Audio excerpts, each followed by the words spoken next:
All righty. So we're going to get started here. Thank you for coming for our town hall sessions. Really excited to have this gentleman next to me here. He actually makes me say, are you prepared for the real estate knowledge that comes out of Robbie T? That was in his rider, but we're going to get him started. But Robbie, why don't you tell the group where you're from, and then we'll tell them what we're going to be rapping about for the next half hour.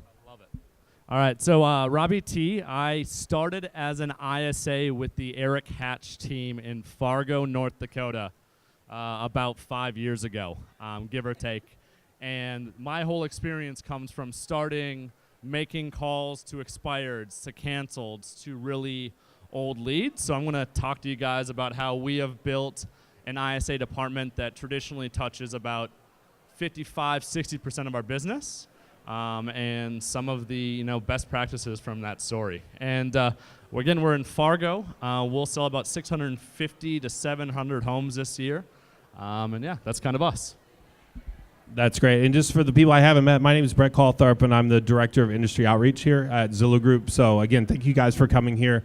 I'm the new Jay, if you all saw Jay. I just get it out of the way because I know you all say it. So I have paper here because we're kind of friends and we're both kind of ADD types, so I'm going to try to keep us on track. But really, I think the first question, and I said it in an earlier session, the thing I get asked the most about is, hey, I had a whole fleet of ISAs, and now you've gone to this new connections model. What should I do as far as the ISAs? How should I approach an ISA in this new system? And I feel like you guys have really figured it out pretty quickly. So I'll let you just touch on that there. Yeah. So I think the first thing that I want to point on is people ask me the same question. It started with Zillow Concierge. How is Concierge going to impact you with ISAs? Or how is PA4 going to impact us? And I'll tell you this, and it's no offense to what you guys are doing, but you're doing minor vetting. Like you're literally, if you really think about the questions they're asking one, two, not even, two questions from after what we heard today. And that's very minor vetting. And in our world, what our ISAs do, to just simply put it, is our ISAs reach out to leads. And they have really deep conversations with prospects, not about 123 Main Street, not about a house, but our whole goal is to learn what somebody's needs, wants, and desires are. I live by one quote that really sums us up, and if you're going to write one thing down that's really valuable, it's that if you want to influence somebody, you need to find out what's already influencing them. And Tony Robbins talks about it all the time, that if you really want to do that, you got to find out what they want and why they want it. And that's what our ISAs do. So when our ISAs reach out, they're doing all of our outbound, they're making all the calls, all the text messages. They're literally having all those conversations with those leads to find out what people need, want, or desire. Well, I think that's a brilliant approach. And the next, I think, follow-up question to that would be licensed versus unlicensed, right? I mean, because obviously each one presents their challenges and opportunities. I think that this change has actually put this a little bit more in the spotlight. So, you going into this and the way your model works, how have you kind of handled that in North Dakota? So I'll say the first thing is that we have a major target on our back, like most of you probably do, in our local market. And in order to have, I think, fully vetted conversations where you can talk about all their needs, wants, and desires, we only will hire an ISA once they get their license. So every single ISA we have has their license. With that being said, the biggest thing I'll tell you about our ISAs is none of them want to be a real estate agent. And if you come up to me and talk to me afterwards, I have a few of them here, they have zero desire to sell houses. Rather, they tend to be the more, we like to joke, introverted Star Wars geeks. Oh yeah, that's us. We tend to be the nerdier, introverted folks that can listen really well. And it works really well today, right? Brene got up and talked about vulnerability. And she talked about how vulnerability is not what you're saying. It's are you showing up? And my ISAs are the ones that are showing up. And I'll tell you this, from my perspective. It's real easy to have the conversation with leads that are excited about buying a home. But the reality is that a lot of times people are going through hell. People are going through a divorce. People just came home, and they just came in their house, and their spouse is cheating on them, and literally the first person they're talking to is one of my ISAs. And I would be doing that person a major disservice If my whole heart was to sell that person on 123 Main Street, as crazy as it sounds, my ISAs are not salespeople. They're counselors. And the best counselors don't tell you what to do. You find out what somebody wants, what they're going through, and then you do everything you can to help them. So that's all we do. Well, and I love the fact that you take that approach of I'm an educator and a facilitator, right? That's what we're doing. And so to have an organization like yours, and I think for anybody with an ISA, the onboarding process, the vetting process, the training process, investing in that human capital, you got to have a strategy for that. And you're not hurting cats so much as you're just making sure to level set mindset, et cetera. So what's your process like where you take somebody and bring them into your team and assimilate them into, that's a Star Trek word, but assimilate them into the systems that you're building there? So I'll say the first thing is you got to hire people that are really good people, that care about their fellow human beings. And it's something we jump past way too quickly, but we hire people that deeply care about other humans. And then in terms of how do we train them and onboard them, honestly, if there's one thing I've learned, it's that the best script in the book is tell me more. Or Brene Brown said it like 3 or 4 times. I don't know if you caught it during her talk, but she said, say more. And I wrote that down 4 times and started. So what we do is when they come in, we role play that a lot. They come in and we don't teach them scripts. We don't live by scripts. Instead, we teach them a framework that helps them vet leads, ask the right questions, and honestly, almost every single time, the best script and the best question to ask is just tell me more about that. I think, from my point of view with a lot of these things, oftentimes we've all heard buyers are liars, right? And I think that's utter garbage. Rather, I think us salespeople make way too many assumptions and ask too few questions. So what we do instead is when somebody says something like, well, we're looking to buy a home because our family's on the grow. All of you, when I say that, you think immediately in your brain, this person's having a baby, right? Almost everybody thinks that. And this is what I'll tell you that I've heard before. Family on the grow is meant a baby's on the way. Family on the grow means twins are on the way. Family on the grow means puppies are on the way. Or it can be mom's moving home because dad just died. Or my son is moving back in because he can't find a job and he's got to live in our house.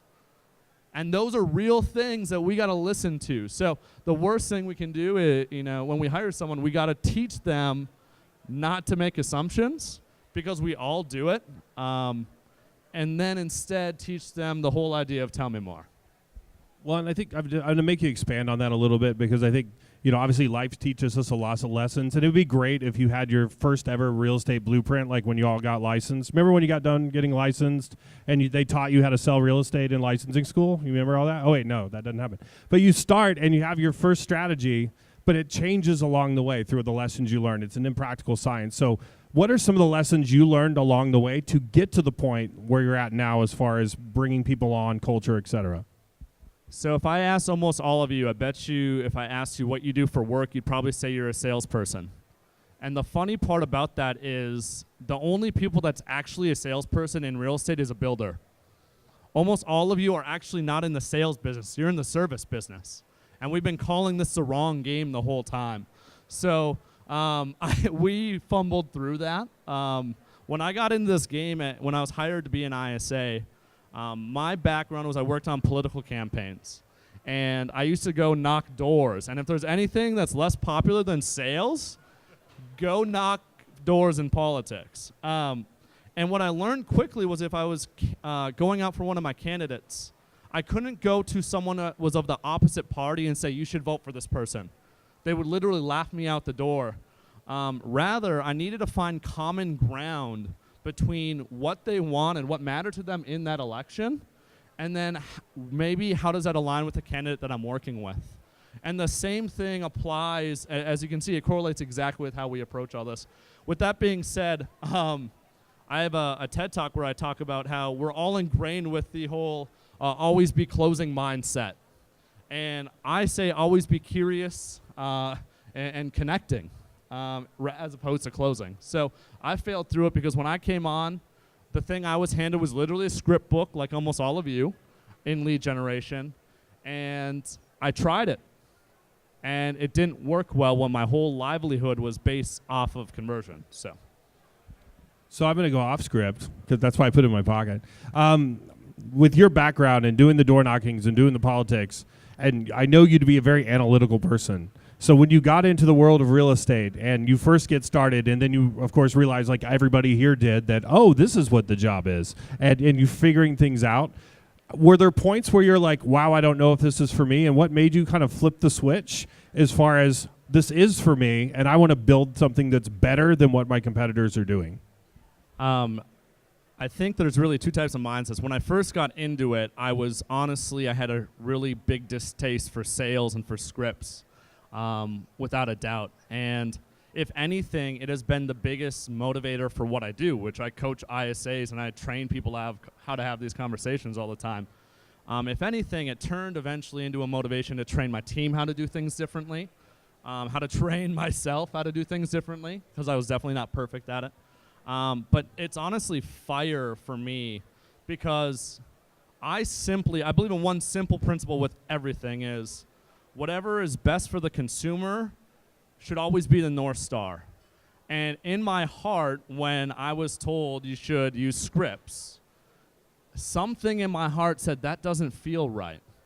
And I said, what would I want? And that's what I've learned to do is anytime I'm talking to a lead is I try to use empathy and put myself in their shoes and think, if I were them, how would I want to be communicated with? How would I want to be treated? And back in the day, when we were the only people with access to information before Zillow, when there was still books and all that fun stuff, salespeople's value proposition was information. And that's no longer the case. The information's on 40,000 different websites, and especially Zillow. So this game has changed, and I feel in my heart that I would never want to be sold. I would never want to be scripted. I would never want a salesperson to call me and treat me that way. But I would love it if a salesperson called and said, hey, Robbie, I saw that you were looking at 123 Main Street. You just looking for fun, or are you thinking about buying a home in the future? Because if they put me at the center of the conversation, that's going to make me feel like $1,000. And one of the biggest concerns with human beings, and Brene talked about it again, you can tell I've read a few of her books because I'm a nerd. People are so afraid of feeling irrelevant. And when you push and you script and you try to sell someone, you're making them feel irrelevant. It's in the equation. By asking them questions and finding out what matters to them, it's putting them at the center. Well, and I think, I don't know if you know Billy Akofo, buddy of mine. I thought he's a buddy of yours, and he is. Spoke at him in San Francisco 2 years ago, and on stage he said, am I a lead or am I a person? And you could hear a pin drop, right? So I love the fact, and Brene mentioned this, and a lot of our speakers have talked about this, is that, yes, we're super techy, we have lots of technology, but we're moving back to the human side because we miss that, right? Studies have shown that humans feel more lonely now than ever, but I guarantee you everybody in front of me has at least 400, 500 Facebook friends, right? So to your point, to adapt to today's market, I think you're really wise in that. So I'm super lucky because I get to pick your brain all the time. I'm going to let these folks pick your brain, and I promise I didn't plant anybody to ask you really crazy questions. So raise your hand if you're interested, and do me a favor, after the first person starts, if you're ready for the next one, keep your hand up for a little bit, and we'll have Chelsea pass the mic. So go ahead. Hi, I'm a broker of a smaller team, growing, Okay. largely because of Zillow, thank you. I am just considering bringing in ISAs now. Up until now, I've just expected my agents to be the top they possibly can in these kind of communications. Yeah. I want to learn off your mistakes. What is the best possible system that you would integrate ISAs into a new, say, 5 to 6 person sales team? All right, so she basically asked, what would be the best system to onboard and bring ISAs in, and you have 5 to including tech. So I'll say this, and this is finally getting to some of the system stuff, so great question. We have seen a major shift in consumer behavior. When I got into this game 5 years ago, it was all about phone calls, and it was all about dials. And the fact is, and you guys said it today, dials are dying. And instead, what you're going to need is, first off, you need a system that's going to allow you to mass and drip text. If you do not have that in a year, you will be irrelevant. I guarantee it. You have to be able to mass and drip text. Someone spoke today and they said that you're having to make 20 to 25% more dials to create the same output. And that's just the truth. If I want to get a hold of all of you, should I call you or should I text you? Right? I should text you. It's that simple. So that would be my first thing. You got to have a CRM or a tool or something that allows you to send out drip and mass text. And we use that. Basically, I'll walk you through what it looks like to be a lead in my world. Yeah. So if you were to sign up on our website, and people have tested this before, when Commissions Inc. is working properly, I'm going to put a little asterisk on that, you would receive 10 texts and 10 emails in the first 10 days.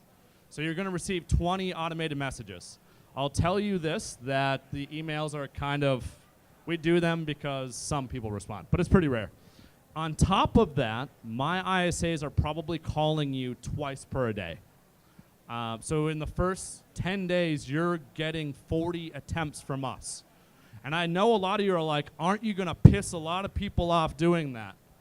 And I will promise you this, people are usually a lot more upset when they hear nothing than when you reach out and you have a conversation.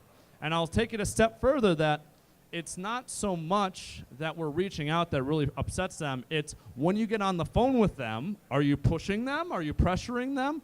Then they get pretty darn upset. So yeah, we, in our world, our ISAs they take all the inbound leads, by the way, Zillow, pay-per-click, they call expireds, canceled, for sale by owners, everything. Basically, they are the lead generation arm of our business. Now, to get to your point, how do you onboard them?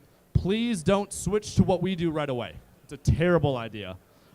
Instead, what we do is we usually, I say you should do a slow onboarding where you have them start calling the crap first. Your old leads, for example. Bring them in, get them trained, have them call your old leads. And then as they've had success there, maybe give them some of the new pay-per-click leads if you're buying pay-per-click. And then basically have them work from working the crappiest leads to the good stuff.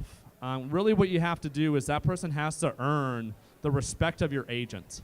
And if you just turn it over to an ISA or somebody that's their full-time job, they get it right away. What tends to happen is they don't have the full respect of your agents yet. And that can be disastrous. Secondly, would any of you guys give your 15-year-old child who just got their driver's license a brand new, I don't know, Range Rover? No, right? Some would, right? For the most part, we're going to give them grandma's beater. Why? Because we know they're going to crash it a little bit. They're going to make mistakes. They're going to drop the ball. The other piece is if you give that 15-year-old a brand new Range Rover, and then you ask them to go drive the 1995 Honda Civic, which I drive a older car like that, they're going to tell you no. So if you give them the stuff too quickly, what I've seen it create is entitlement. And I don't want that for you. I've had it happen. And I used to advocate, bring your ISA in, turn everything over to them ASAP. What I've learned is it should be like a 6-month process of them earning their stripes, cutting their teeth on the crappier leads, like for lack of a better term, or old stuff, and then earning their way to getting the good stuff. So. We got a question over here. Hi. What does your team structure look like, and then how many ISAs do you have, and do you have like a rule of thumb for like how many ISAs per units you're doing per year or something like that? Sure, very good question. So we have 5 buyer agents, 5 showing partners, 3 listing agents, 3 listing partners. Did I get that all right, Eric? Awesome. And then we have 3 full-time ISAs, and we're soon going to have a 4th. The number I say, instead of per closings, I generally say an ISA can effectively handle about 250 to 450 new incoming leads per month, give or take. If it's a lot of high quality stuff, a lot more property inquiry leads, those are lower on the funnel, which means that they convert at a higher rate. You only probably need 250. If it's a lot of pay-per-click and higher up on the funnel, you need more to keep them busy because they're going to have less conversations. And honestly, it comes down to what tools do they have. If they don't have texting, none of this matters. So. Hi. I'm using the Sync platform as Sure. well. Yeah. I am using the Sync platform as well. Sure. And so all my leads now are going into that. Yep. But after the last 2 days of hearing how Zillow will be Yeah. working, do your leads go directly to your ISAs? And then how do you manually get them back into Sync? Sure. So, two things I want to say real quick because we had some questions we were asking, and I want to get to one thing. All of our leads go to the ISAs directly.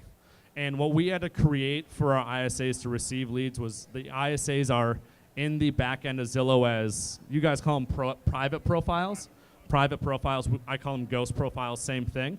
And then what that allows is you can then route them calls just like one of your agents. So honestly, the simplest way to view it is we just treat the ISA like the agent. And my agents don't get any of those calls. It just goes directly to my ISAs.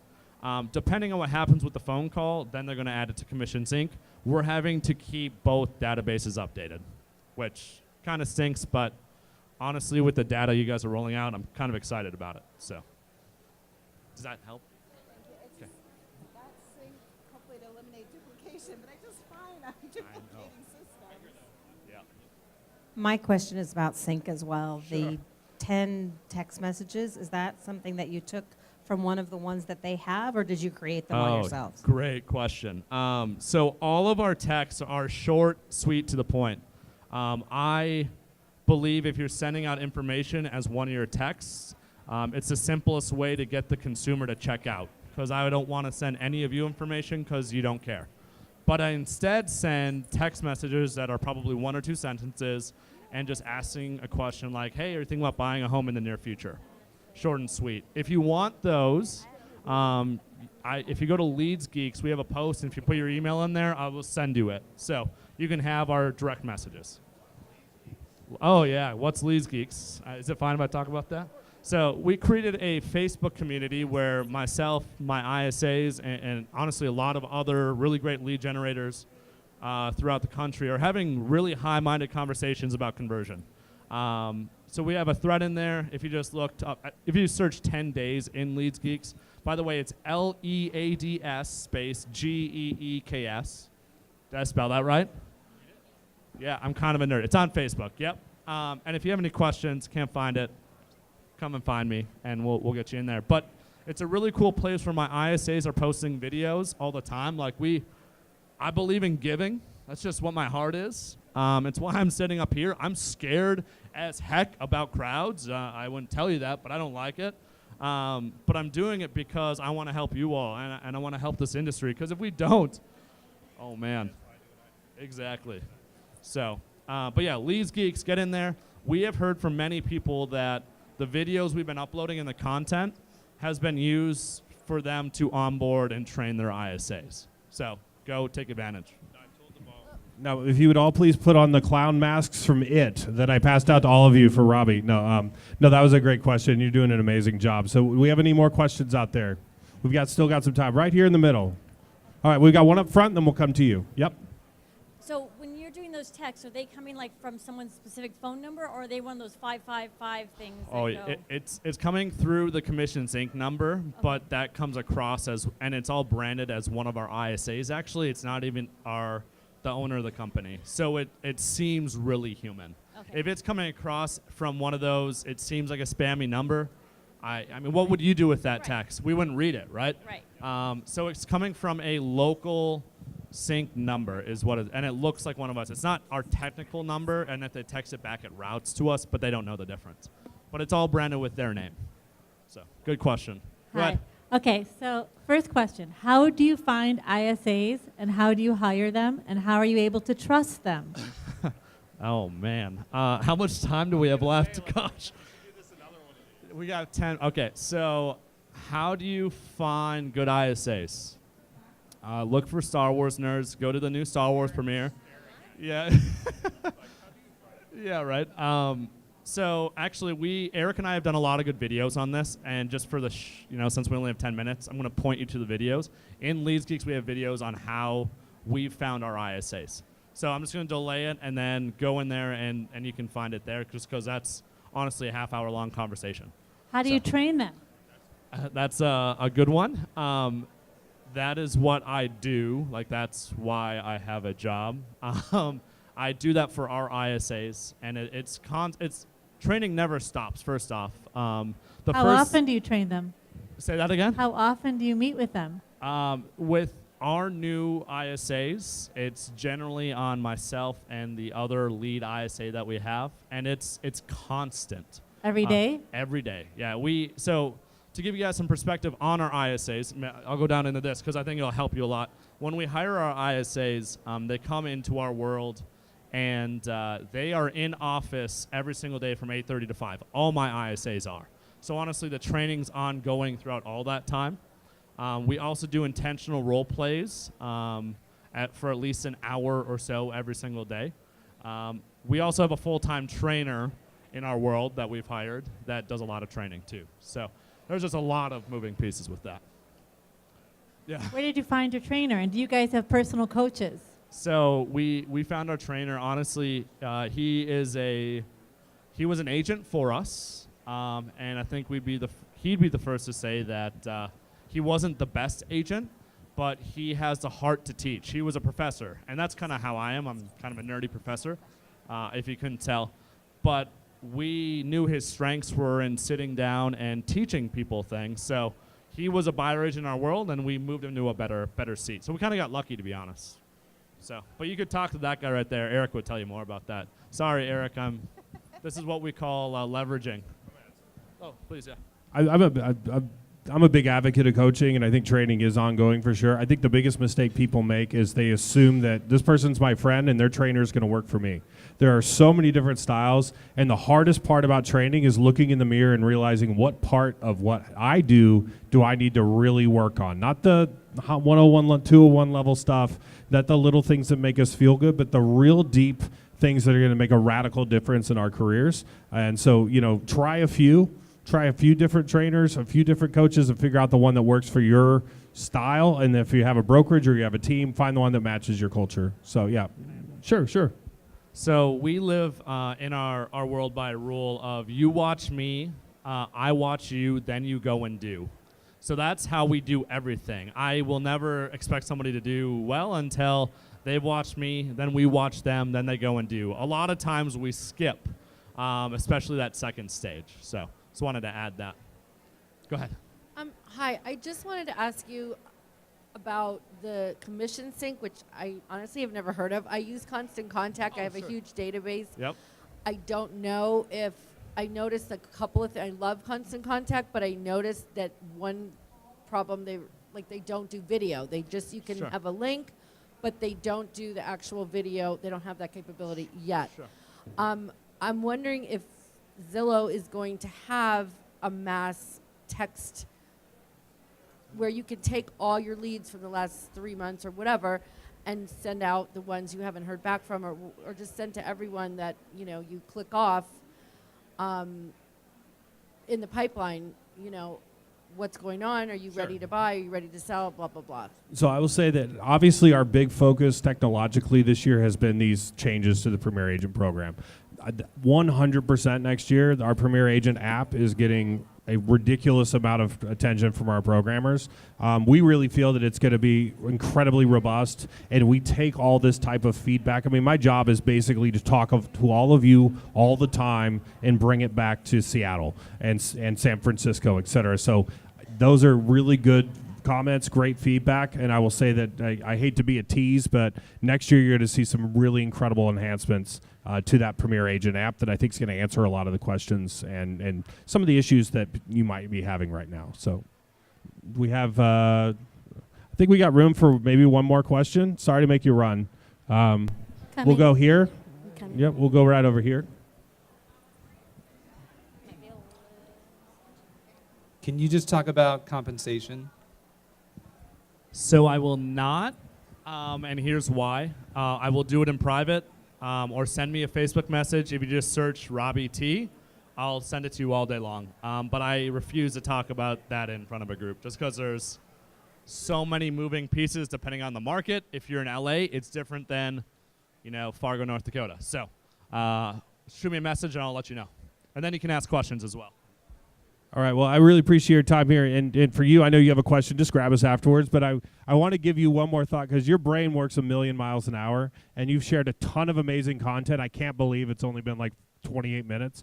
If you had one thing that you want all these folks to walk away with, as far as I hope out of everything, this is the thing they get, and I know you emphasized a few things as we go along, what would be your Jerry Springer-esque final thought?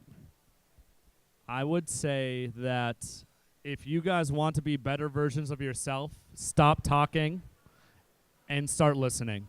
And when your spouse or friend or this client is upset, don't get defensive. Instead, use the whole script of tell me more. If there's one thing that has honestly opened an unbelievable amount of doors, it is just those 3 words, tell me more. So that'd be my big thing. And that has not just applications for leads. It is the next time you hear your spouse say something, and then instead of getting defensive like Brene talks about, we create conspiracy theories, right? We hear things that we actually don't, aren't reality. And when you dig deeper and dig deeper, you're peeling back that onion to the real root of things. So live by the whole idea of tell me more. Well, I think I'm going to take your advice, and we're going to stop talking. So everybody give it up for Robbie. We've got one more of these at 4:45. Make sure you pick this guy's brain. Thank you very much for your time, guys.